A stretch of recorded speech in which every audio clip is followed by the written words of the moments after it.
Hey there and welcome back. In this tutorial, we're going to talk about EQ techniques to use during mixing.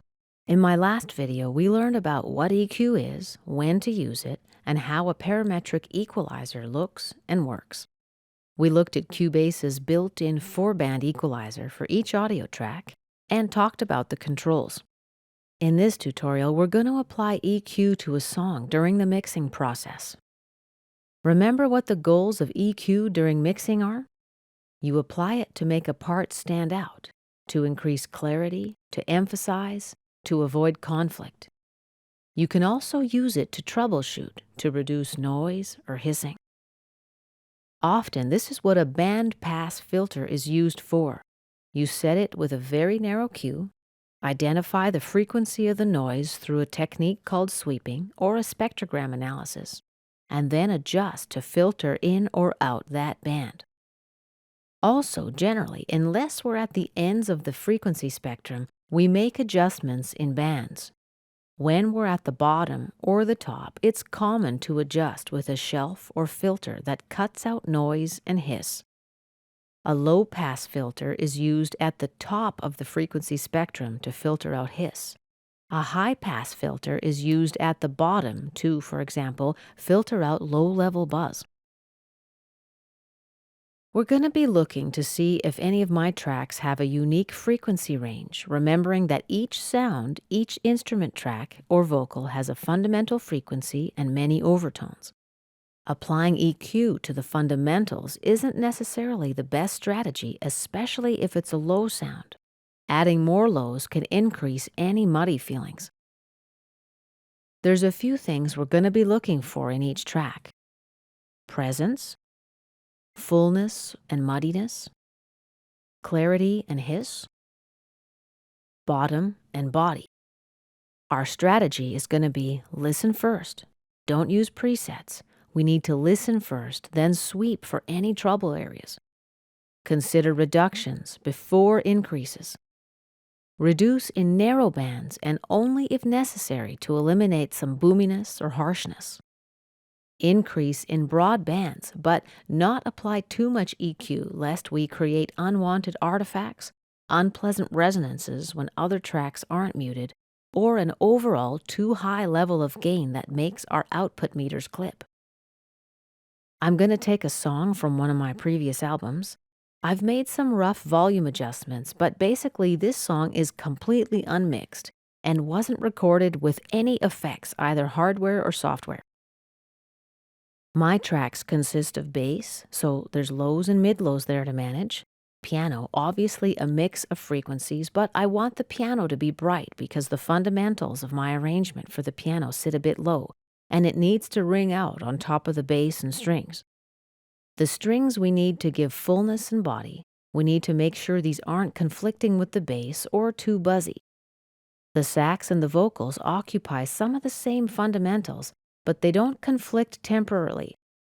The saxophone gives an intro, a bridge, and a solo, but no long saxophone phrases occur while I'm singing, and vice versa. The first thing we're going to do is look at the bass track. We're going to use the 4-band equalizer that Cubase provides for each track. First of all, let's solo the track and evaluate the quality of the sound.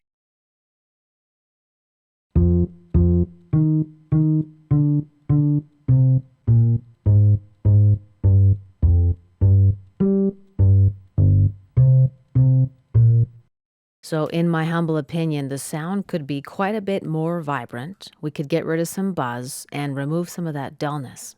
Let's experiment with some EQ points to see where some improvements can be made. Let's start by sweeping instead of using a spectrogram. I've arbitrarily taken a low frequency center point and made a reduction in the bass fundamentals.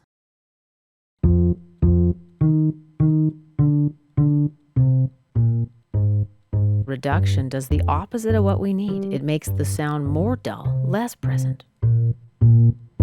What about if we boost?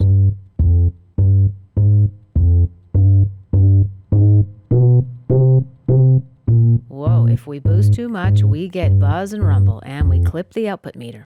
We might want a little boost in this area though to bring out some of the body of this sound. Let's drag our center frequency point around and have a listen to the change in the quality of the sound. You can definitely hear the change. We've got a wide bandwidth selected here, so you can see what the boosting and certain parts of the spectrum bring to the sound. We lost the body totally over 1 kilohertz. Now it's back. The timbre grows tinny and artificial the higher up we boost. Let's keep the boost at about 100 hertz. And let's check to see where we're clipping. Take a look at the master output. My transport panel indicates that we clipped somewhere, but it could have been from when I was sweeping earlier. Let's just reset the clip meter and test again to make sure.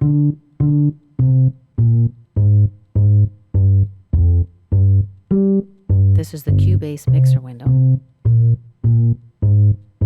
Looks good, no clipping so far. Let's check a different section of the song. Maybe somewhere where the fundamentals are a bit higher. One tip, if you can find where the frequencies caused clipping, it gives you a good place for making spot adjustments. That lets us lower at certain frequencies without eliminating any EQ improvements our adjustments have made. No clipping here either, so we may be good.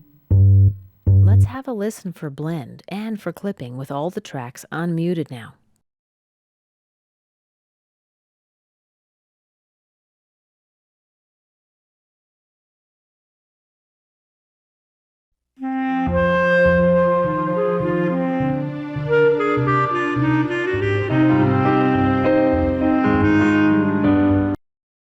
Let's go back to the 4-band equalizer and possibly add a bit more clarity and presence by bringing up some of the highs.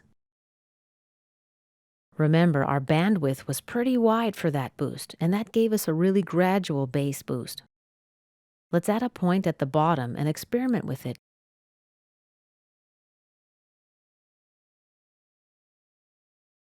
Let's increase the Q to narrow the bandwidth. And I'll use a different type of filter. This equalizer only gives me shelf options on the first and fourth points. So if I'd use point 1 for the low frequencies, I'd be able to choose the low shelf filter. But I can still do a low frequency roll-off. I set a narrow bandwidth and drop the frequencies in the lows. Let's have a listen. Now let's see what happens when we boost.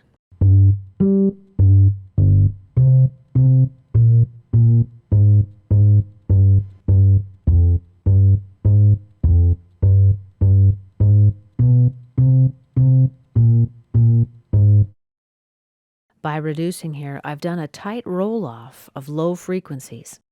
Using a preset low shelf might have given me a better roll-off algorithm, however. Now we're going to check out Cubase's Spectrum Analyzer. Go to Audio and scroll down to Spectrum Analyzer. We see our size and samples and the size of the overlap. This stuff might not make sense to you, but let's just go ahead and click Process so we can see the spectrum analysis to better understand some of the frequency patterns in our bass track. Okay, as you can see, my bass doesn't have many overtones above 1 kilohertz, and that is definitely a factor in the dullness of the sound.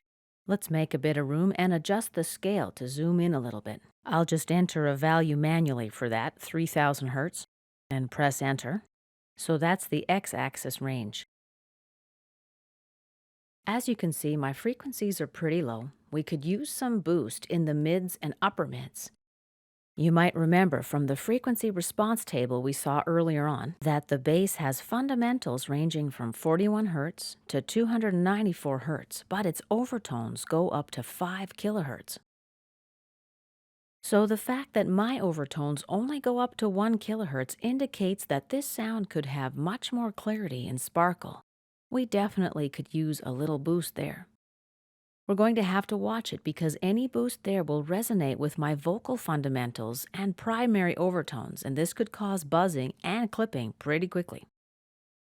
We're back in the equalizer. A boost around 250 gives more definition with the bass. A boost around 100 will get rid of some rumble and improve the body. The low shelf filter can help get rid of low-level buzz. Our wide bandwidth for point 1 did give me a boost in that part of the spectrum.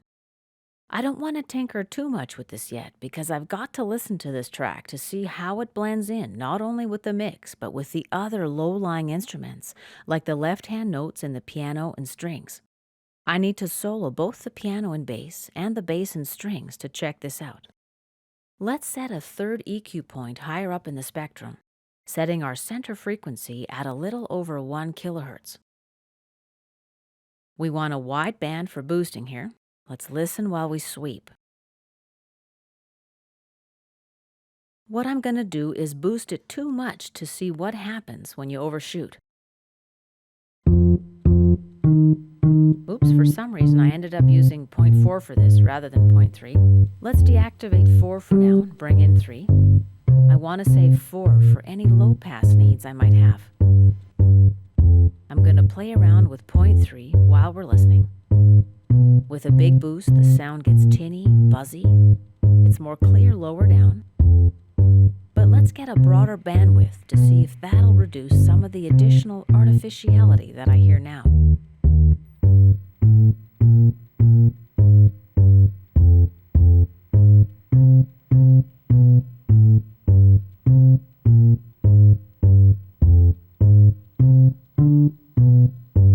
I could fool around with this a lot more to improve the tone, but now let's have a listen against our mix to understand generally how these changes I've made now affect the blend and the master output. A sanity check, always important to do.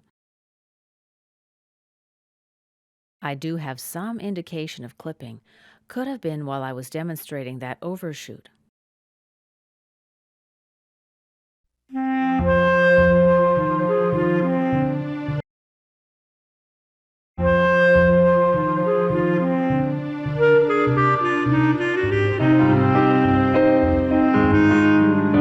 Ce soir, le vent qui frappe à ma porte me parle des hommes morts devant le feu qui s'éteint.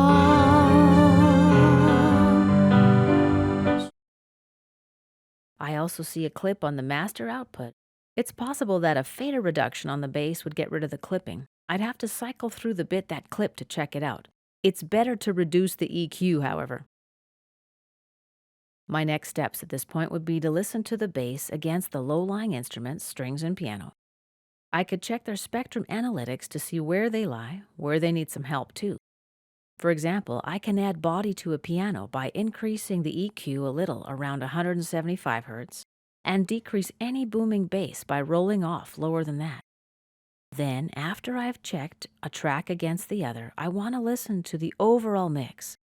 I want to think about what else I'd like to emphasize. I'd like to bring out the vocal presence and make sure that the contrast of the busy bass line and the high-sitting vocal rings out. I want to make sure that all the low parts have enough body but no rumble. If you find low-level noise on your tracks, it could be a result of the 60-cycle or RFI hum. We talked about that earlier in this course. You can create a very narrow notch at 60 Hz and reduce it with a bandpass filter. But the noise needs to be pretty isolated or you'll cut out some of the important lows. There might be some other noise in addition to the 60-cycle hum. You could try noise gate, or you can leave that for the mastering, since at that time you can roll down a lot of the bottom frequencies anyway. As you can see, there's a lot more to do here. I've just touched on some basic ideas and techniques.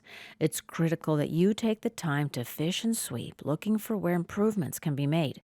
There's no shortcuts here. If you want to use EQ well, you need to understand what of your work lies where in the spectrum, and where small adjustments can really help your recording shine. The good news is that with a little practice, you'll get pretty good at understanding what works best for your music. You can even create your own presets for different instruments, and then you just tweak those too. This concludes our tutorial about applying EQ to a song during mixing.